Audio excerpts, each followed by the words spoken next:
Welcome to the Intentionists podcast, where we explore the interplay between intuition, spiritual health, and everything in between. I'm your host, Amy Schreiber. And I'm Hilary Zwallen.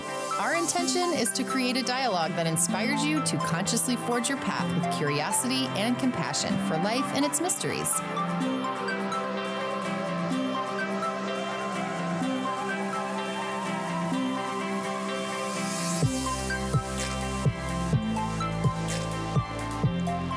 Hello, everyone.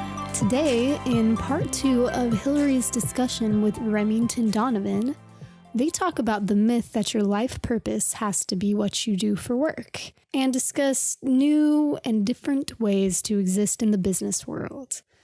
They also share insights about the shifts that can be created by individuals showing up in an authentic way, and what to expect for 2019 according to numerology. So listen on for some really interesting mystical tidbits and this read on the coming year from a Master Numerologist. It was really cool to hear and learn all about the energetic qualities of the number 3. And Remington also talks about kind of how do we move away from this Piscean Age consciousness of domination and submission toward a more helpful inner frequency of courage and self-confidence. So there's a lot of really great stuff in this episode that I think you will enjoy. A little bit about our guest. Remington Donovan is a Master Numerologist, Qabalistic Tarot reader, Astrologer, seer, and Kundalini yoga teacher living in Los Angeles. He was born into the tradition of Swami Satchidananda and learned meditation and yoga directly from him at a really young age. So this foundation in Kundalini yoga, combined with 30 years of experience in the Western mystery tradition, gives him this really unique voice as a teacher and reader. You can find him at www.remingtondonovan.com and on Instagram at The Mystical Arts. And if you haven't listened to part 1 of the conversation with Remington, they talk all about magic in episode 39. Magic spelled with a C, magic spelled with a K, mystery schools, and there's a ton of fascinating information there. So go back and listen to that. Enjoy this part 2 and have a lovely day.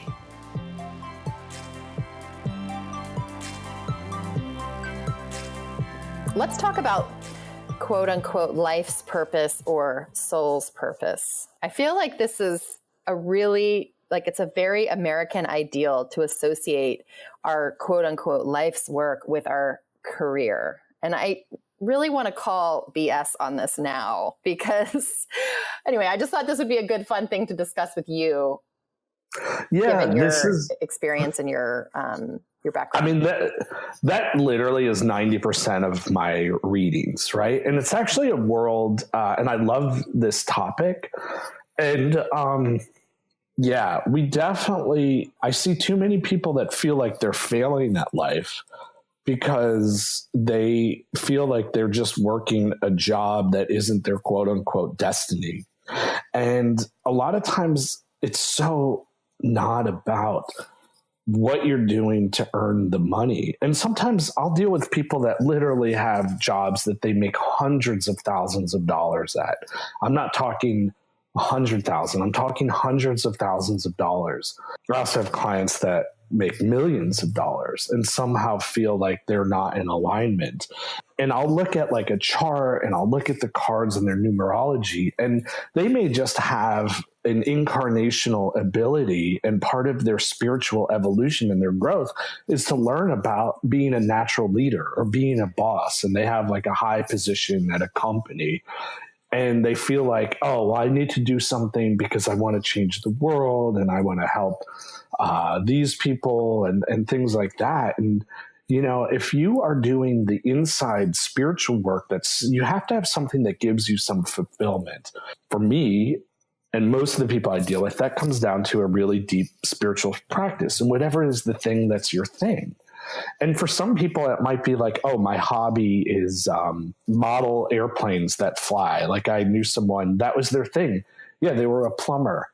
But even they didn't think being a plumber, but they had this life that they really loved because they saw beyond, and they were grateful for their job, and they created a successful business that gave them money to then support their spiritual fulfillment, which one of the things was playing with model planes. And he had a really nice family or has a really nice family. And he lives a fulfilling life, and it wasn't about his job. And that was always a good lesson to me. It's also this idea, I think, because of now that we have social media, we have such an ability to connect and with each other. There's like this general FOMO that's going on, right? It's like, I'm worried that like if someone is a yoga instructor or that they're living their life's purpose more than maybe I am, and not to just zero out yoga instructors, because maybe that is your calling in life. And that's like why you were here, is to bring the gift of yoga to your community. But I think it's that we can sometimes get lost in the trap of, like you said, thinking that if I'm not doing a benevolent job, right? Like if what I'm doing isn't what society would say, like, oh, what either a super exciting and amazing, kind of cosmopolitan type of job, or I'm not doing something that's like service minded or openly like, wow, you're a good person. There's some of those jobs out there that you meet someone and you go, wow, you're a really good person for what you're choosing to do every day. And that, and there is truth to that.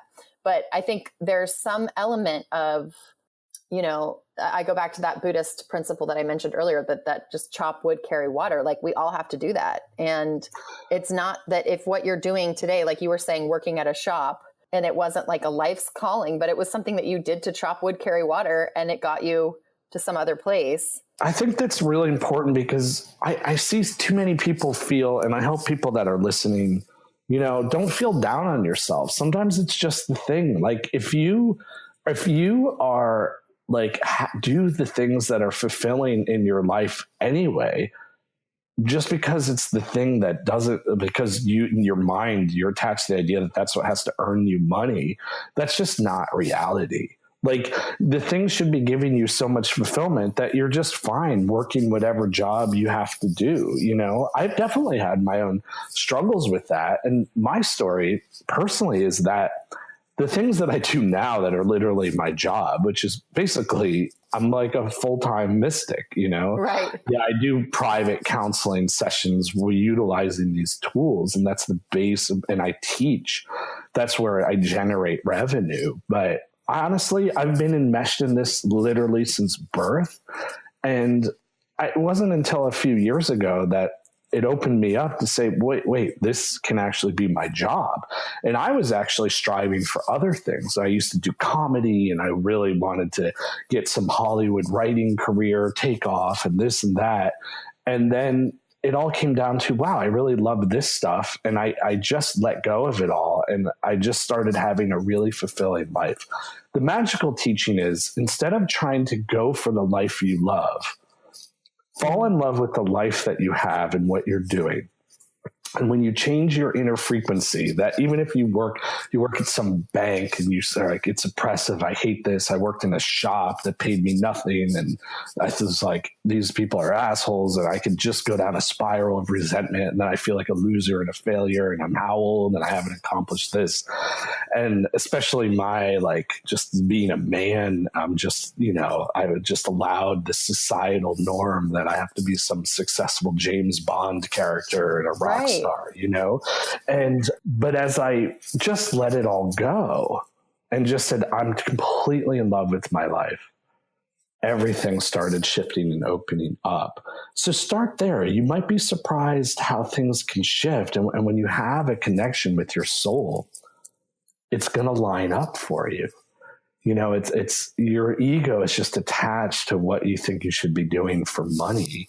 But I think that's a key principle. Fall in love with the life that you're living. Because we're always going for an outside thing.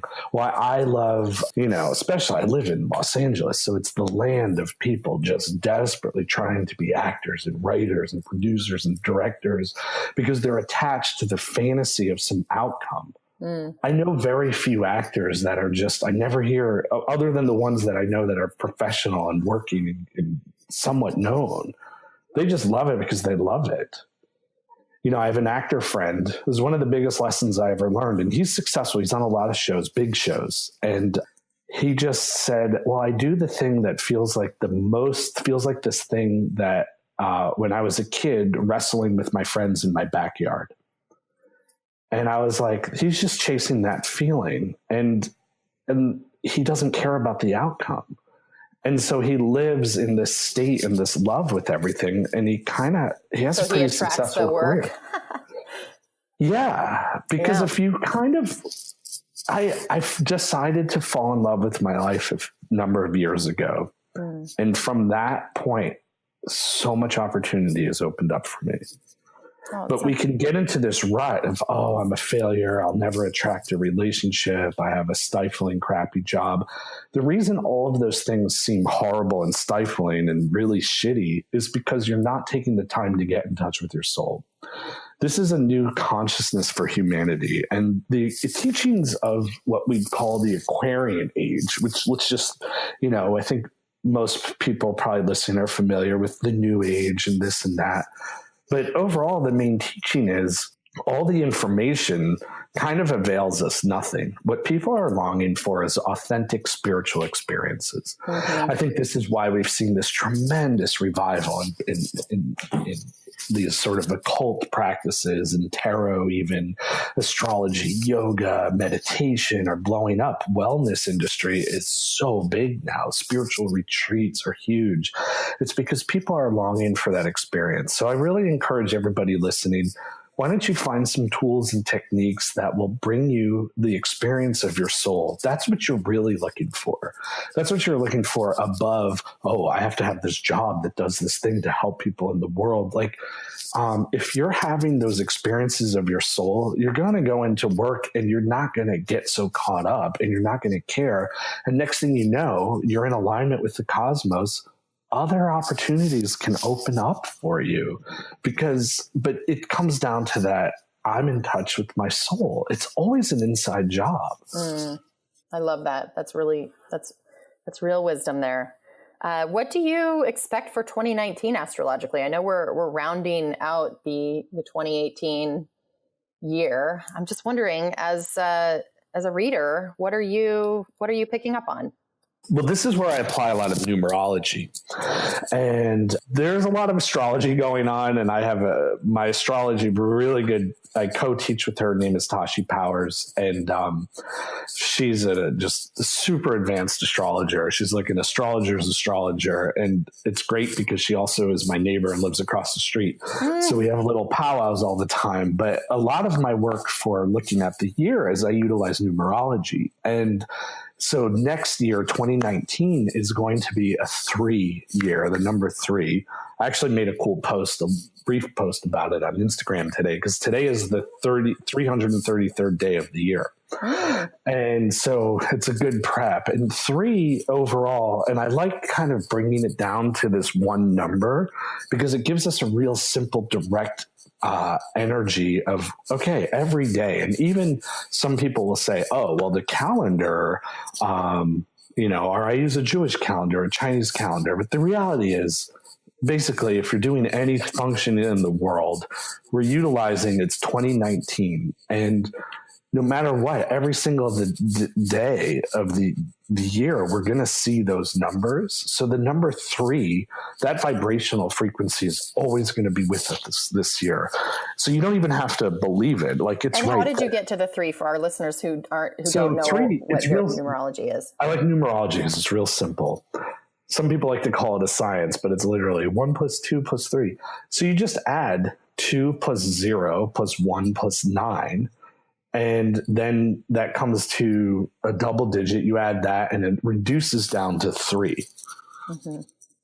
And so 19 is 10 + 2. 0 obviously doesn't add to anything. So we come up with 12, right? Or 2 + 1 is 3 + 9 is 12. And then when you have the number 12, you add 2 + 1. What does that equal? It's 3. 3 is the number of courage. 3 is the number of power. It's an assertive number. It's a number of a leadership. I call it the boss energy field. So for everybody listening, 2019 is going to be a time to really stand in your courage, to stand in your confidence, to feel a lot more self-empowered. And when you tap into your self-empowerment that is in alignment with the universe, with God or spirit, creator, whatever word you like. A lot of people get tripped up on the word God. You're going to be able this year to really build a lot, put a lot of work, put a lot of energy. It's definitely a year of building. So it's a very entrepreneurial spirit. So everybody who is expanding or growing a business, or, you're working a job you think you hate, as you tap into your courage, and this is a good year for promotions. It's a time to feel like, oh, I have confidence. I actually have ability. Oh, I can do that. How many people are afraid to get ahead in life because they're afraid to stand up for themselves and ask for a raise? And this is the energy that says, I'm sort of good enough and I have enough courage to do that. Now, the negative sides are going to be being too meek and mild and passive, or being so overly assertive and bossy. And I'm kind of curious to see how it plays out on a world stage when everybody thinks that they're empowered and strong and powerful. I predict we'll see a little more heads butting. But as far as like everybody listening and everybody that's working on themselves, this is really a great time to tap into our real strength and to move forward. And this year that we're in now, 2018, is an 11 year. So this has been a year of tremendous receptivity, tremendous easy blessings from the universe, So a lot of people are manifesting a lot this year, and it may not be in the physical plane yet, but next year it's time. 3 makes it real. So get to work, basically. Something I've been really contemplating, and that goes along with what you're saying here, is this idea of how do we do business in the world differently? Like, how do we bring, when I look at like energetically at the business world, it's such a masculine, patriarchal situation. It's like numbers, it's the buildings that we operate in are tall, phallic. We're doing businesses in huge penises. Yes, exactly. And so I often wonder, like, what has been in the forefront of my mind as a female entrepreneur and someone who's getting ready to get back into the business world myself after taking a couple of years off. I'm really curious as to, how we can contemplate doing business in with this new frequency. I don't have the answers yet. It's one of those, I've decided that for me, just having the question in the forefront is really helpful for me, because I think, the answers will start to manifest. Just like in the spring when it rains and like the little clover pops up and there's little grass and you're like, there it is. There's little fruits of that question being answered. And I wonder when you say this courage, power, leadership, boss energy, I wonder if this will be, maybe a new way of doing that. Maybe we'll see new ways of connecting to that. I hope so. We live in this culture where you hear the word boss or leader, and it means you have to be some domineering slaveholder. Right. Or it's just super egotistical, like false bravado, Well, how about we all learn to be stronger leaders that are actually loving and nurturing? And that may, it's people like us and your listeners and my world, is we can shift the idea of what leadership is. And when you stand, and that's why I make it stand in your courage, but in alignment with divinity. And the world needs, and the business world in particular, needs a new bunch of leaders. And I don't like to make it a gender thing, but there's a quality of leadership that needs to take over. And, in Kundalini yoga, there's a lot of business teachings, which is why I really love that practice. And the overall idea is, if you provide an authentic experience, an authentic service, an authentic product, even it doesn't always have to be, I'm changing the world. You may just be like, I sell toothbrushes, but they're like the right toothbrush and they're a good product and they're worth the money and everybody needs toothbrushes. But being able to provide that authenticity, and this is leadership that can encourage others. We live in this weird psyche too, this like alpha male concept. And I don't think anybody gets that right, because if you really notice, a real alpha personality is so comfortable within themselves that they allow other people to be comfortable within themselves, and allows that space for them to thrive and to grow. And we're not trying to dominate and control. That paradigm it's ended, but the rest of the world hasn't caught up. So the Kundalini yoga teaching is success is inevitable. That's our natural trajectory. And to not always go after it and allow it to come. There's a certain energy of allowing. But I really would love to see this year where people build and thrive.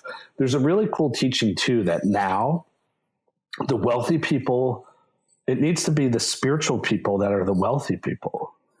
So this whole notion too that, oh, I'm just a spiritual person, so I can just be like a pauper or some monk or a nun with like a bowl and a straw mat. And I've given, we still, even in our Western culture. Well, it's that tension with like the minimalist movement. And I see the wisdom in it, right? Like for sustainability and for other things. But like you said, there's this tension between minimalism and then also what it means to be successful and how that's supposed to look, Yeah, I think people on a spiritual path need to realize it's okay that I really believe it's the spirit. If the spiritually minded people are running the show and it starts with the money. Okay. So we need more spiritually minded people running bigger companies, making more money. Like that's the eventual way that the planet should go. So don't be afraid. Don't hold back. Don't tell yourself, oh, I'm being so extravagant. I'm not saying you got to go buy a Rolls Royce every day or something. No. It's not. And the thing is, some people's spiritual lessons and the things they need to learn in a certain incarnation may be the experience of luxury. I also wonder too, like to your point, I've often thought, like I'm at a point in my career now where there are times when I go into, workspaces and I'm literally the only female at the table, and it's all men. And a lot of it's just like, like 55-year-old white men, you know what I mean?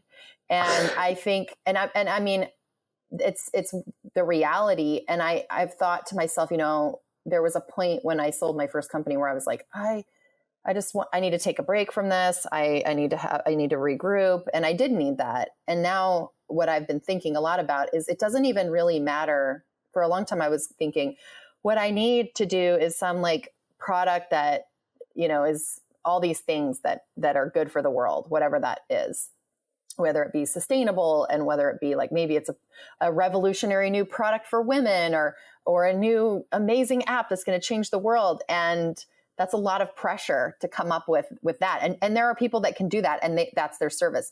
And the thought that came to me was maybe it's just being a woman and showing up in these difficult spaces and holding space for women or holding space for men to be okay with women here too, to heal all of our collective wounds in the idea that maybe we can just be here together and see what can then shift from that place. That's, I think, that's a wonderful and beautiful insight. And where we're so caught up in my world, everybody wants to come up with some life-changing product that is going to, save the world and, bring world peace. It's a very sexy idea, right? I mean, it's like the ultimate ego trip.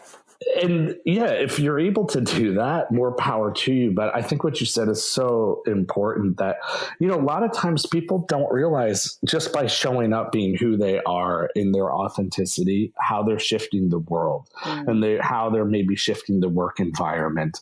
And that we see, as much as more women need to come into these leadership roles, we have to address that, men can learn how to be nurturing and caring.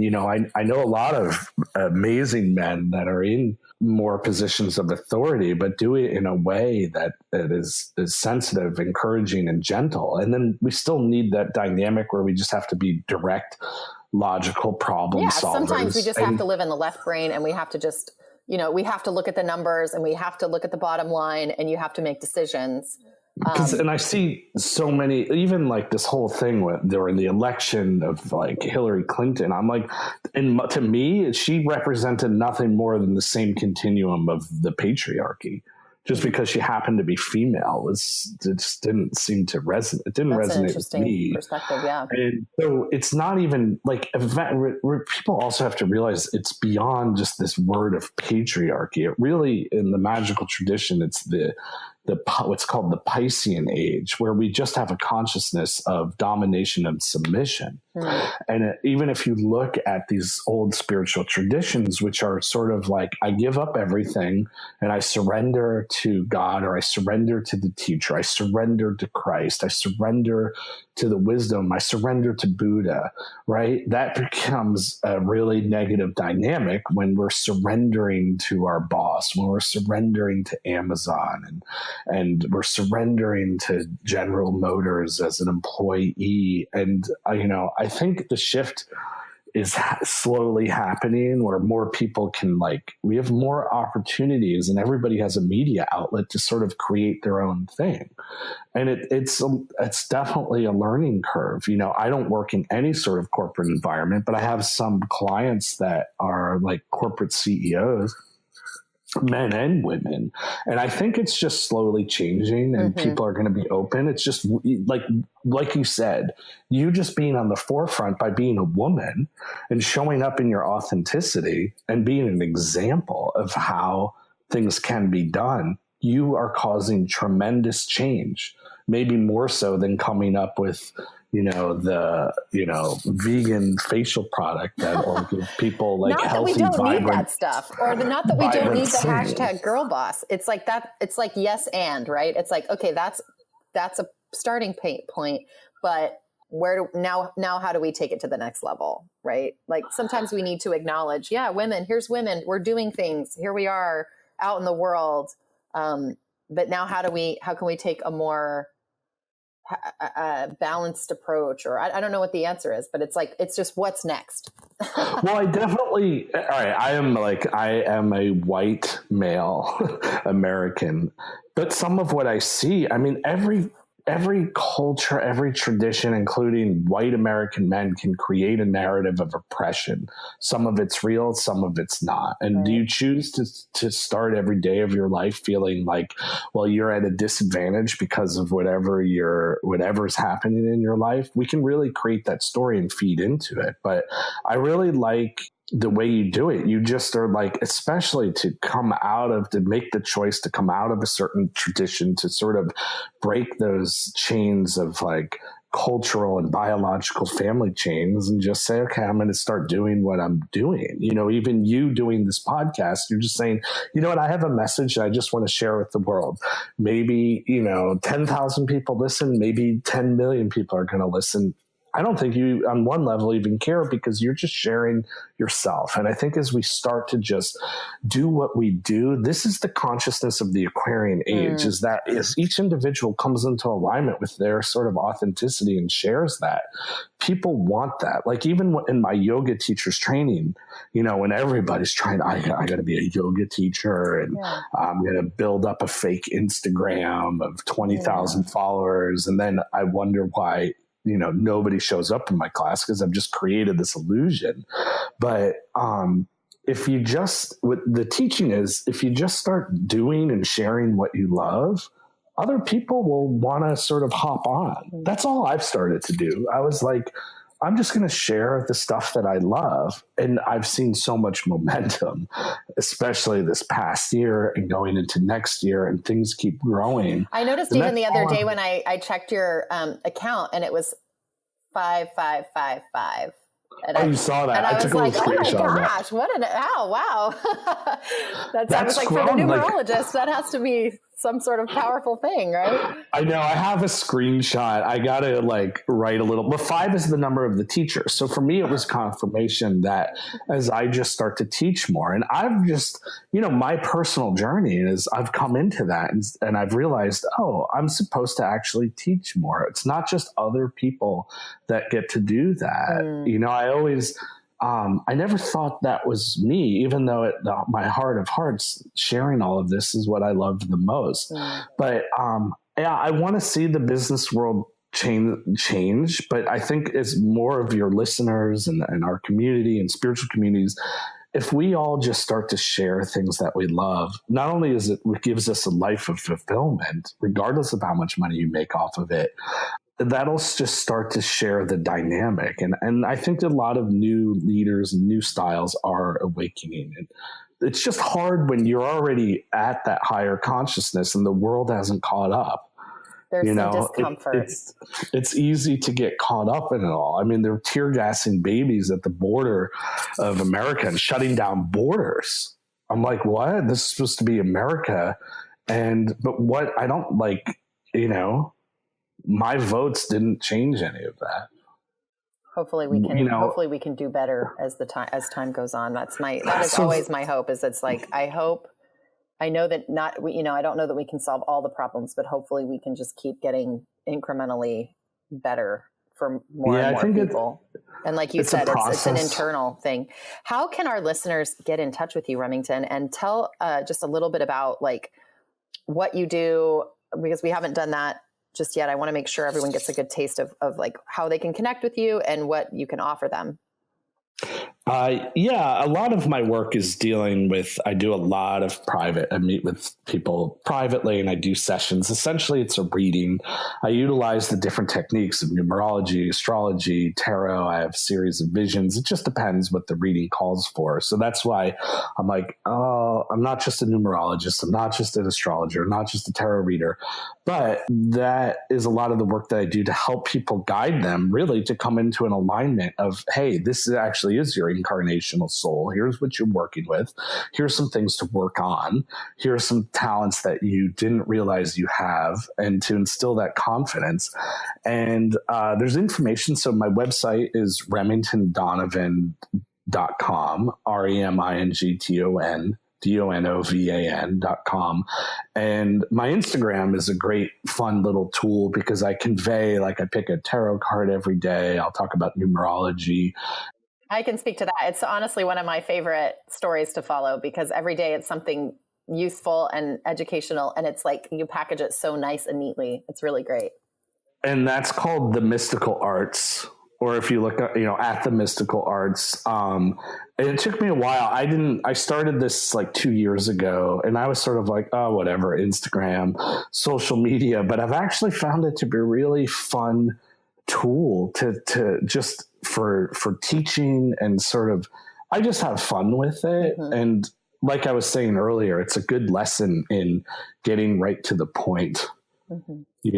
Whenever I see an Instagram post and there's like this equivalent of 9 pages of text, I was like, okay, this is not that format, but, it's social media, but it's a really nice way to connect with the world that I totally undervalued before. So I have fun with it, and a lot of people do. So those are the best ways to get a hold of me. And then I do a lot of my sessions mostly virtually. So, I see people all over the world.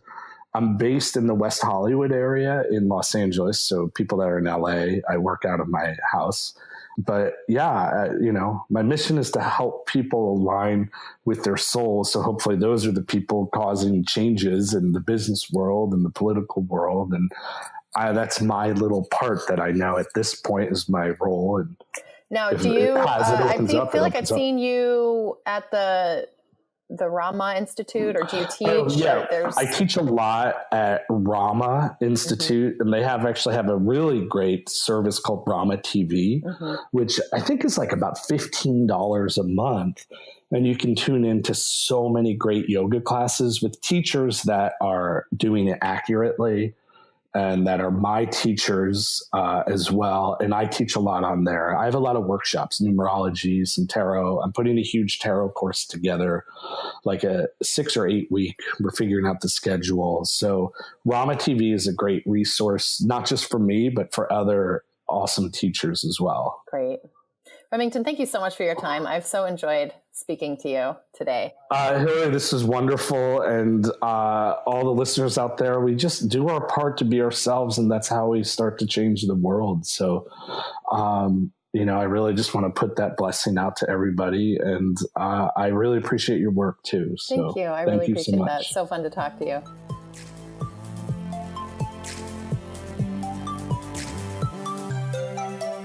Before we part, we'd like to say thanks for listening, and we hope you'll connect with us on Instagram, Facebook, and YouTube. We would love to hear from you and appreciate all feedback, shares, and likes.